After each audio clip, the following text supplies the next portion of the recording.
3 हट्टे कट्टे मर्द एक लड़की को उठाकर सुनसान पहाड़ियों में ले आए। हर दिन उस पर ऐसे जुल्म किए जाते जो इंसानियत को शर्मिंदा कर दे। आखिरकार वो सब कुछ सहते सहते टूट गई और अपनी जान ले ली। मरते वक्त वो गर्भवती थी। उन दरिंदों को डर था कि वो मरे हुए लौटेगी, बदला लेने वाली आत्मा बनकर। कहीं से कोई काला टोना सीखकर उन्होंने एक मोटा लोहा का कील उसके गले के पीछे ठोक दिया और फिर उसे एक अनजानी सी जगह दफना दिया। कुछ वक्त बाद एक बिल्डर ने वहाँ कंस्ट्रक्शन शुरू करवाया। काम के दौरान अचानक एक पैकेट जमीन से बाहर निकला। हड़बड़ाया हुआ सिक्योरिटी गार्ड भागते हुए साइट मैनेजर और मालिक को मौके पर बुला लाया। जब पैकेट खोला गया तो उसमें से एक लाश मिली। मैनेजर ने फौरन पुलिस को कॉल करनी चाहिए, लेकिन मालिक ने उसका फोन झपट लिया क्योंकि उसे डर था कि मामला बाहर निकला तो फ्लैट्स बिकने से रहे। उसने आदेश दिया कि लाश को जला दिया जाए, लेकिन वह लड़का अविनाश जिसे काम सौंपा गया था वो इंसानियत नहीं भूला था। वो जानता था अगर लाश जला दी गई तो लड़की के परिवार को कभी सच्चाई नहीं मिलेगी। मालिक ने गुस्से में उसे धमकाया, या तो जला दे या नौकरी छोड़ दे। ऊपर से कुछ फेक गिफ्ट वाउचर्स देकर मुंह बंद रखने की कोशिश की। अगले दिन अविनाश और साइट मैनेजर एक नजदीकी जंगल में पहुंचे। मैनेजर कार में बैठा मच्छर मारता रहा, जबकि अविनाश पसीना बहाकर जमीन में गड्ढे खोद रहा था। लेकिन उसने चालाकी से 2 गड्ढे बनाए, एक दिखावे के लिए जिसमें लकड़ी जल रही थी, दूसरा असली जहां उसने लाश को दफनाया। जैसे ही बोरी खोली वो चौंक गया। अंदर कोई और नहीं, एक मासूम सी बच्ची थी, शायद 13-14 साल की। उसे देख उसके दिल में दया जाग उठी। जब उसने उसे उठाने की कोशिश की तो गले के पीछे कुछ टकराया। वो वही कील थी। बिना सोचे उसने वो कील निकाल दी और यहीं से सब कुछ बदल गया। तभी पीछे से मैनेजर की आवाज आई, जल्दी कर। अविनाश ने लड़की को दफनाया और वहां से निकल गया। उसकी खुद की एक छोटी सी बेटी थी। हर रात सोने से पहले वो उसे फोन करता था। उस रात भी कॉल किया, लेकिन उसे ये नहीं पता था जिसे कुछ घंटे पहले खुद दफनाया था वही लड़की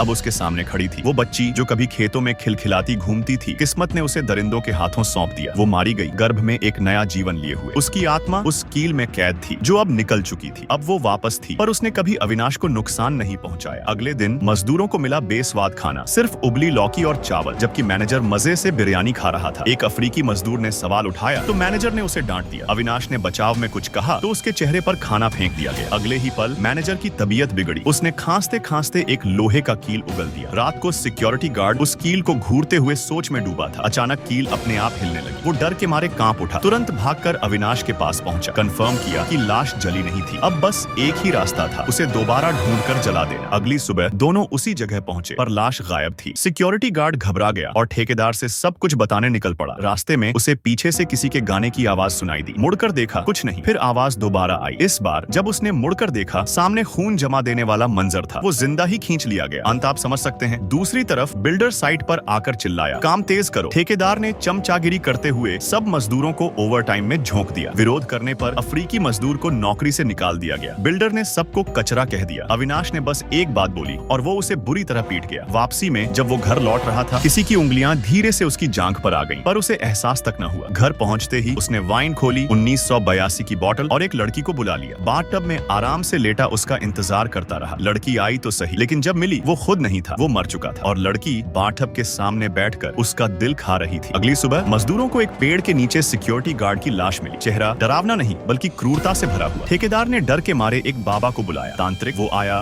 कुछ पूजा पाठ किया और साफ कह दिया, ये एक खतरनाक आत्मा है, लेकिन निकालने के लिए और पैसे लगेंगे। डरा हुआ ठेकेदार तुरंत मान गया। तांत्रिक ने कहा, आत्मा को वापस रोकने के लिए वो कील फिर से उसकी लाश में ठोकनी होगी। रात को वो विधि शुरू हुई, लेकिन उसे नहीं पता था लड़की पीछे ही खड़ी थी। तांत्रिक की मौत सबसे भयानक थी। रात में अविनाश बाहर निकला और जो देखा उसे देख होश उड़ गए। तांत्रिक की लाश विकृत खून से लथपथ। तभी ठेकेदार वहां पहुंचा। उसने अविनाश को कातिल समझा, मारने ही वाला था कि लड़की ने आकर उसे दूर फेंक दिया। फिर वो ठेकेदार पर टूट पड़ी, गले को अपने नन्हे हाथों से कसकर पकड़ लिया। वो चिल्लाया, अविनाश जल्दी कील ठोक, लेकिन अविनाश उसका मासूम चेहरा देखकर कांप उठा। उसने मना किया, उसे मत मारो। ठेकेदार ने उसे लात मारकर बेहोश कर दिया। लड़की फिर मुस्कुराई, उसकी छुपी हुई दांतें वापस बाहर आ गई। आखिरी सीन में अविनाश अस्पताल में होश में आता है। पहली चिंता, वो लड़की कैसी है, उसे अंदाजा नहीं था। वो वहीं उसके पास खड़ी थी। उसने सिर्फ एक आखिरी बार मिलने आई थी, फिर वो चली गई। कहानी खत्म होती है उस बच्ची की मासूम सी मुस्कान पर।